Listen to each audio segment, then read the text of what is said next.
For most people, when they think of Volvo, safety reputation comes to mind, but also Volvo's got a storied rally racing history. Now, if you combine the two elements and you throw in an SUV element to it, you get what's behind me in a color that I like to call speeding ticket red.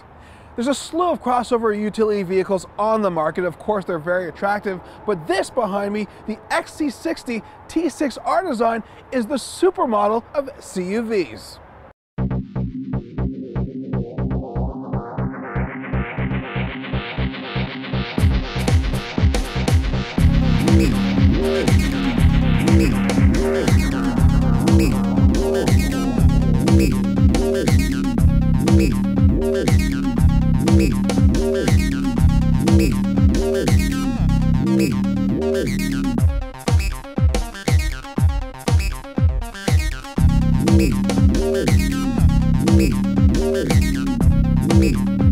All right, let's give you the goods on this red rocket. Underneath the hood is a 3-liter T6 6-cylinder engine making 325 horsepower. It has a ton of power, and rightfully so. It's pulling at least 4,225 pounds, but at the same time, it moves so rapidly that it's just so much fun to drive this car.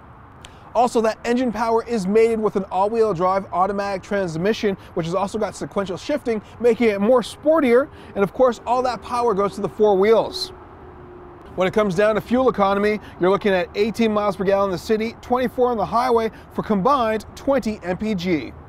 All right, now let's run down some pricing. The very base X60 starts for just over $34,000. That's not even an R-Design. The R-Design actually starts at $44,850, and if you want a Premium Plus package, you tack on another $1,400. But our tester here today is expensive in true supermodel nature, going for $48,950. When it comes to exterior styling for the XC60 T6 R-Design, from front to back, it's going to have an impact anywhere you drive it. This vehicle is full of good looks, as any kind of supermodel does have. First and foremost, if you take a look at the front end, it's got a very simple grille, but yet the lighting style design is still attractive and slightly aggressive. Also, you've got those 20-inch rims. Furthermore, you've got that passion red color. Definitely a standout. Now, it used to be the only color available, but now they've introduced a new Rebel Blue. And just looking at this vehicle, it's low and it's lean. The ground clearance is actually 9.1 inches. Now, you can actually take this off-roading, but the truth is, most people probably won't. It's red carpet city ready. Based on this design, color, and styling overall, people are going to be looking at this vehicle when it's on the road. Forget the BMW X3, Mercedes GLK, or even the Audi Q5. In this, you will always get looked at.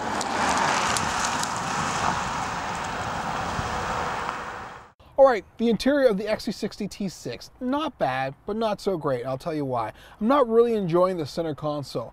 Few things. Buttons are really small. I find the technology not all there. When it comes to the steering wheel, it's definitely improved, a little more sportier. You can also see the sport bumps that give you a little more power and control.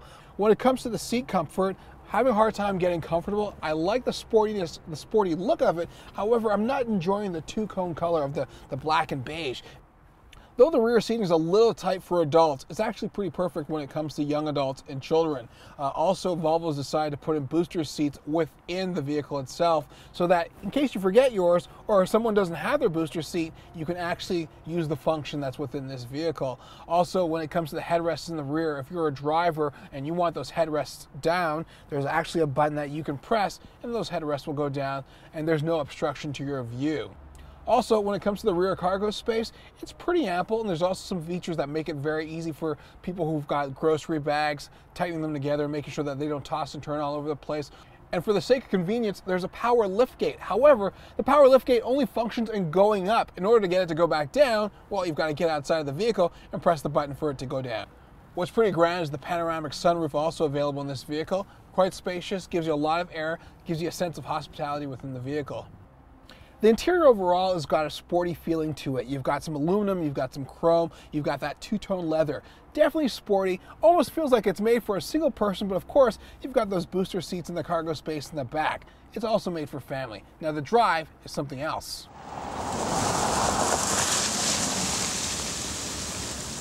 Overall, when it comes to the drive, this vehicle is recreational and responsive, but it's also got a lot of great safety features, specifically within the technology package.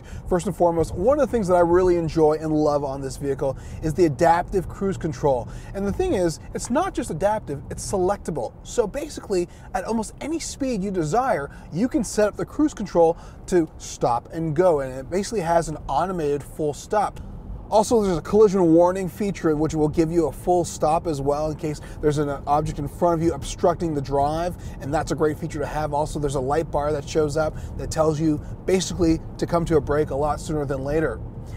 Another feature that I like, and some people might enjoy this or might not enjoy it, sometimes it can be just a little annoying, is this sound. And that sound is the lane departure warning. It's to keep you within your lane. Very simple, very subtle, but keeps you driving straight. One of the gifts of this vehicle is that the horsepower and the torque are immense. 325 horsepower, 345 pound-feet of torque, and the braking control is also extremely responsive. So at any point in time you need to go, this vehicle does that for you with confidence and pleasure. After spending some time with the XC60 T6 R-Design, I've come to realize there's a few things I don't love about it. First and foremost, the center stack and the technology. Not very easy to use. Also, when it comes to interior comfort, the seating felt a little poor. Rear seating a little tight, front seating hard to get comfortable in. And finally, I wish that there was a little more storage space when it came to the interior cabin. Now, generally, a lot of people want a Volvo for functionality and safety features, but this particular model might suit a person who's looking for something loud and aggressive. And for once, Volvo's created a CUV that's truly about style over substance. For more of this review and others like it, visit AutoGuide.com.